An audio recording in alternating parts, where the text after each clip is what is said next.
Imagine a scenario where our serene solar system is disrupted by the presence of a black hole.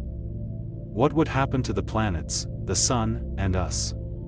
Black holes are formed when massive stars collapse under their own gravity.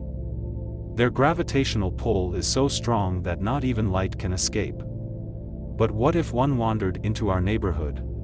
Let's say a rogue black hole, perhaps only a few times the mass of our Sun, enters our solar system. Its approach would be gradual, but the effects would be catastrophic. As it nears, the gravitational influence would begin to disrupt the orbits of planets. Mercury, Venus, Earth, and Mars would feel the strain first. Planets could be flung into the outer reaches of the solar system or even ejected into interstellar space.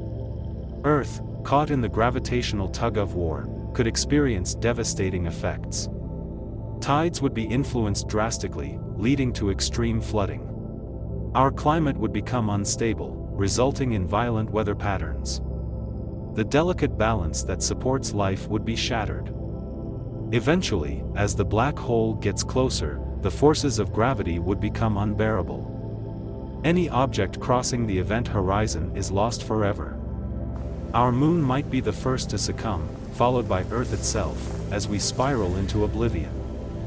What would humanity do in the face of such an existential threat? Scientists would work tirelessly to devise potential solutions, but the odds would be against us. In times of crisis, humanity often unites, drawing on our collective ingenuity. As we ponder this cosmic nightmare, it serves as a reminder of our fragility in the vast universe. In the end, we are but stardust. What matters is how brightly we shine, even in the darkest of times.